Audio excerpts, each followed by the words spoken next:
Oke, assalamualaikum warahmatullahi wabarakatuh. Kita lanjut materi kuliah data mining ya. Kita masih bahas masalah metode pada data mining, karena metode pada data mining itu sangat banyak ya.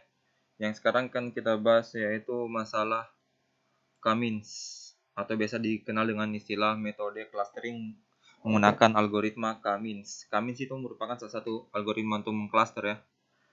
Oke, kita baca dulu pengertiannya. Ini sumbernya sambil di Wikipedia ya. Kalian bisa cek di internet saja untuk sumbernya. Oke, kita mulai dulu. Kita lihat dulu pengertiannya. K-means merupakan salah satu algoritma clustering. Tujuannya algoritma yaitu untuk membagi data menjadi beberapa kelompok. Jadi tujuan cluster itu intinya untuk membagi data menjadi beberapa kelompok. Ini mirip dengan klasifikasi ya, tapi beda. Jadi cluster itu berbeda dengan klasifikasi, tapi mereka mirip karena ide itu sama-sama mengelompokkan data. Klasifikasi kan mengelompokkan data berdasarkan kelasnya. Sedangkan kalau cluster mengelompokkan data tetapi kelasnya tidak diketahui. Itu perbedaan utamanya ya. Jadi kalau klasifikasi mengelompokkan data tetapi kelasnya sudah diketahui. Sedangkan cluster mengelompokkan data tetapi kelasnya itu belum diketahui. Itu perbedaan secara umumnya ya. Oke, kita lanjut dulu lagi masalah kontennya. Algoritma ini menerima masukan berupa data tanpa label kelas. Kelas yang sebelum tadi. Hal ini berbeda dengan supervised learning yang menerima masukan berupa vektor. Ini maksudnya kelasnya sudah diketahui ya. Kemudian pada algoritma pelajaran ini komputer mengelompokkan sendiri data-data yang menjadi masukan tanpa mengetahui terlebih dulu target kelasnya. Jadi intinya cluster itu dia belum tahu akan dikelompokkan di kelas mana. Beda dengan klasifikasi ya. Itu kalian perlu pahami, wajib tahu. Perbedaan klasifikasi dengan cluster. Oke, kita lanjut saya dulu. Ini cara-cara untuk ini tahapan dari metode algoritma K-means, yaitu pilih K sebagai centroid secara acak. Jadi nanti kita akan pilih angka atau pilih data secara random. Kelompokan data sehingga terbentuk sebuah K cluster dengan titik centroid. Dari setiap cluster merupakan titik centroid yang telah dipilih sebelumnya. Kalian bisa baca ulang. Perbarui nilai titik centroidnya, ulangi langkah 2-3 sampai titik centroid tidak lagi berubah. Oke, ini jarak untuk menghitung jaraknya. Nanti kita langsung ke contoh saja ya, biar tidak bingung. Sebelumnya, mana sebentar? Oh ini. Ini apa ya? Contoh kecil untuk metode clustering. Jadi cluster ya. Ini contoh kecil. Misalkan ini abaikan dulu. Sebentar. Abaikan dulu gambar yang di bawah ya. Abaikan. Misalkan ini ada beberapa data. Ini dari kartun Simpson ya. Beberapa data. Di sini data ini atau beberapa orang ini akan dikelompokkan. Pada cluster kita tidak tahu akan mengelompokkan mereka ini sebagai apa atau mengelompokkan mereka dalam kelompok seperti apa. Jadi bisa dicari berdasarkan kemiripan datanya dari beberapa data ini. Ini kalau sehingga nanti kalau kita misalkan kita sudah kelompokkan akan terbentuk beberapa data baru seperti ini.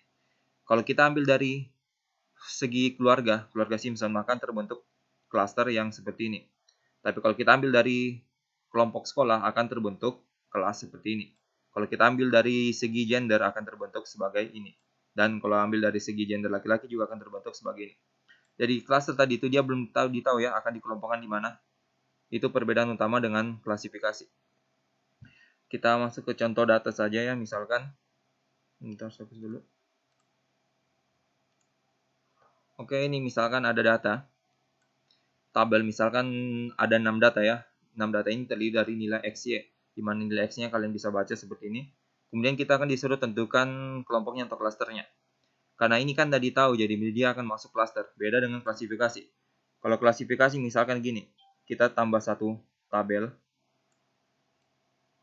Misalkan di sini ada keterangan nilai A dari, kita ambil rata-rata ya, X, Y. Misalkan berapa ya? A itu 100 sampai 80 ya. 100 sampai 80. Ini rata-rata ya. Berarti kalau kita ambil data pertama, 100 tambah 50, 150 bagi 2, 75. Berarti tidak masuk kelompok A. Misalkan kelompok B, 80 ke bawah. Berarti dia akan masuk kelompok B. Ini klasifikasi ya, karena kita sudah tahu dia akan dibagi di mana, karena dia sudah punya syarat. Kemudian misalkan data 2, 40 tambah 60 bagi 2, 50. Berarti dia masuk kelompok B juga. Kemudian 30, pokoknya dan seterusnya ya. Jadi itu klasifikasi perbedaannya. Dia sudah ditahu akan dikelompokkan di kelas mana. Sedangkan cluster dia kayak gini. kita dikasih data saja, kita disuruh kelompokkan sendiri, tapi kita nggak tahu syaratnya dia ini kayak gimana. Jadi caranya ini kita akan mencari kemiripan datanya. Itu dari tujuan dari cluster ya. Di sini kita akan menggunakan algoritma K-means. Untuk cluster sendiri, banyak algoritma yang dapat digunakan. Yang paling umum itu K-means dengan FCM clustering. Tapi di sini saya akan contohkan K-means saja ya. Oke, kita mulai. Pertama ini datanya dulu, kita lihat. Kemudian langkah pertama tadi, pilih K sebagai centroid secara acak. Ini kita tentukan, di sini kita akan bagi menjadi 2 cluster saja ya. Sebenarnya terserah kalian mau bagi 3 atau 2. Di sini kita ambil yang simpel saja dulu. Kita bagi 2. Kemudian kita pilih nilai secara random ya. Biasanya itu kalau cuma 2 orang ambil 2 data pertama. Tapi kalau 3 biasanya mereka ambil di tengah-tengahnya. Tergantung kalian saja, sebenarnya itu bebas random. Di sini kita coba ambil 2 data pertama ya sebagai pusat awalnya untuk inisialisasi awal ya. Oke, kita mulai K1, K2. Misalkan K1 ini berarti data pertama, nilainya 100 dan 50, K2 40 dan 60. Kemudian kita hitung jarak. Ini sudah dikelompokkan, sebentar kita hitung dulu jaraknya ini. Di sini ada keterangan, proses pengelompokan data dari suatu klaster dapat dilakukan dengan cara menghitung jarak terdekat dari suatu data ke sebuah titik centroid. Di sini untuk menghitung jaraknya kita akan menggunakan rumus Euclidean distance. Ini kalau kalian pernah dengar, ini rumus untuk menghitung jarak sebuah vektor, antar vektor ya. Ini di mata kuliah aljabar linear atau di SMA kalau kalian pernah dapat untuk bagian vektor. Untuk menghitung sebuah vektor kita akan menggunakan ini Euclidean distance. Jadi contohnya kayak gini ya. Karena ini masih data pertama, jadi otomatis XY-nya pasti belum ada kan. Jadi cuman AB saja. Karena ini data pertama, XY-nya pasti sama dengan AB karena dia data pertama kan. Jadi dia itu cuman gini, 100 dan 50. Berarti kita langsung masukkan 100 kurang 100 pasti 0. 50 kurang 50 pasti 0. Jadi hasilnya pasti 0. Jadi untuk data pertama, jarak cluster 1 ke cluster 1 pasti 0. Jelas kan? Pasti 0. Jarak 1 ke 1 pasti 0. Jadi intinya 1 kurang 1 saja pasti 0. Kemudian kita hitung lagi. Jarak dari cluster 2 ke cluster 1. Kita ambil data kedua. Data kedua itu tadi 40, 60 kan? 40, 60. Kemudian jarak ke cluster 1. 100 dan 50. 100 dan 50. Atau yang ini kita bisa lihat. Kemudian kita hitung menggunakan rumus ini lagi. Euclidean distance.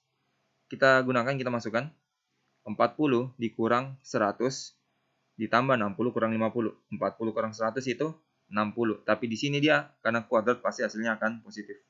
Kalian lihat saja hasilnya. 60 kuadrat itu 3600, 10 kuadrat 100, 3700 berarti akan menghasilkan 60,83. Kemudian berarti jarak dari cluster 2 ke cluster 1 itu 60,83. Sekarang kita balik lagi.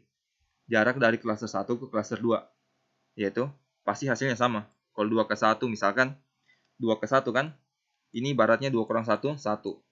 Kemudian 1 dikurang 2 pasti 1 juga kan, itu sama. Sebenarnya min 1 tapi dia harus positif, harus mutlak ya. Berarti ini sama saja. Jadi intinya pas ini Pak akan sama. Kemudian kita hitung lagi dari jarak cluster 2 ke cluster 2. Ini pasti 0 juga karena 2 ke 2 pasti 0 kan, 2 kurang 2 saja pasti 0.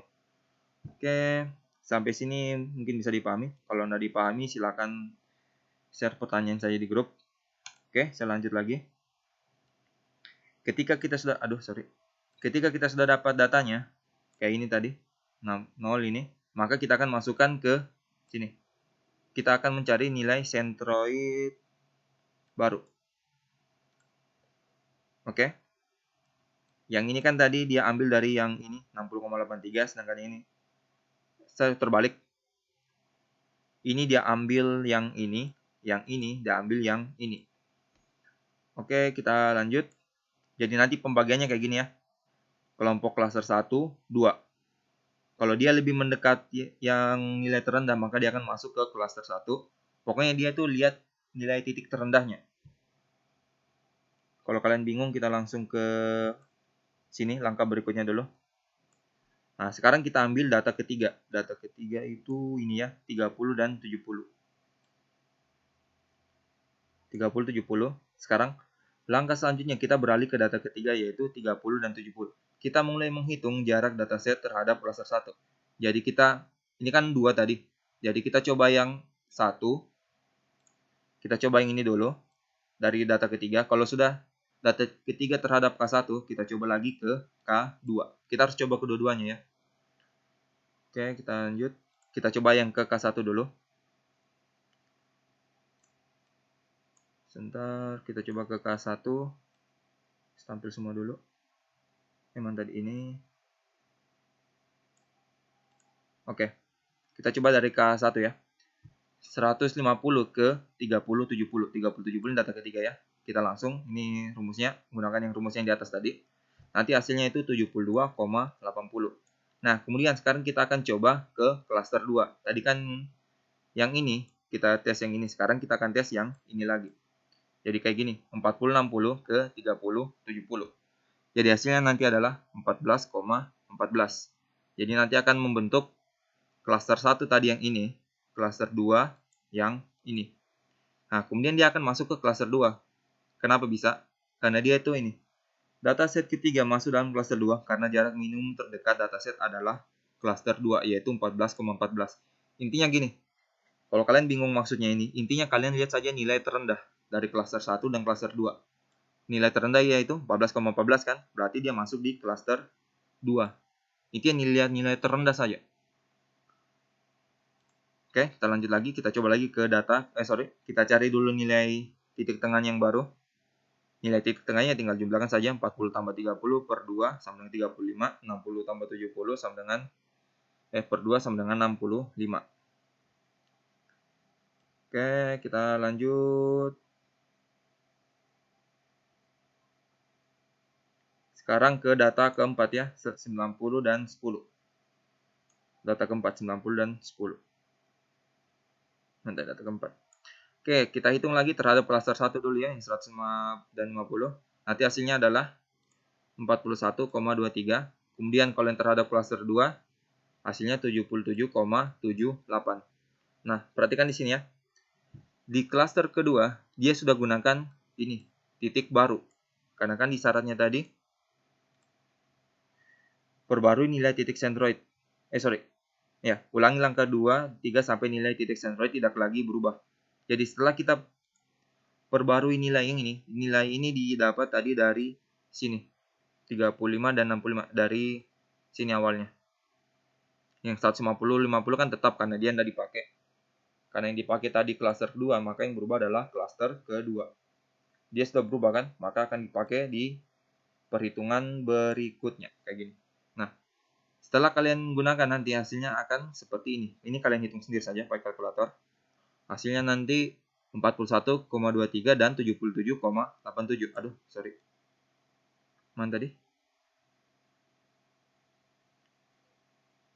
Ini. Kalau dari sini ini sudah jelas kan masuk di klaster mana? Lihat yang paling minimum.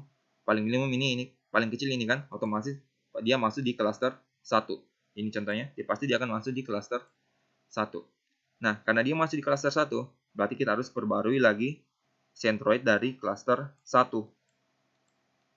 90 tambah 100 tambah 90 per 2, pokoknya nanti hasilnya seperti ini. Dan akan membentuk nilai seperti ini. Aduh, mana ya tadi? Nah, nilai seperti, mouse ini agak jelek, jadi dia main-main. Dia akan seperti ini. Jadi kita sudah punya nilai sentroid yang baru lagi. Nah, ini akan digunakan di iterasi berikutnya atau di data berikutnya.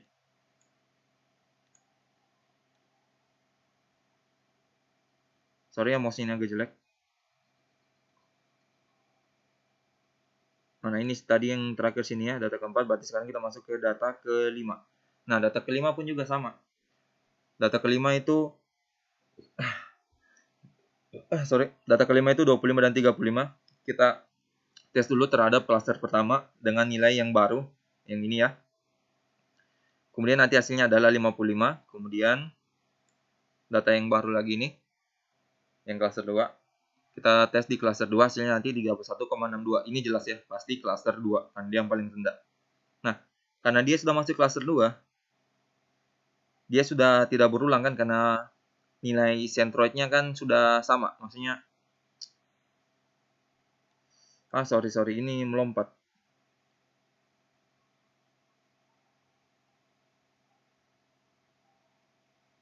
Oh, sorry, ini salah tulis ya. Harusnya ini 65 dan 40 dulu, bukan 25 dan 35. Dia langsung salah tulis ya di contohnya, dataset kelima. Pokoknya kayak begitulah garis besarnya. Ini harusnya data ke-5, isinya itu harusnya 65, 40, bukan 25, 35 ya. Dia ini salah tulis saja. Pokoknya nanti hasilnya kayak gitu ya. Dia hasilnya ini kan sudah, kan datanya sudah habis, maka dia sudah berhenti juga. Jadi kayak gitu. Kalau ada yang tidak dipahami, semoga kalian bisa pahami penjelasannya ya. Kalau kalian tidak pahami, silahkan kalian ulang saja videonya. Kemudian kalau ada yang tidak dipahami juga, sudah bisa share pertanyaan di grup ya. Saya akhiri video pembelajaran kali ini. Assalamualaikum warahmatullahi wabarakatuh.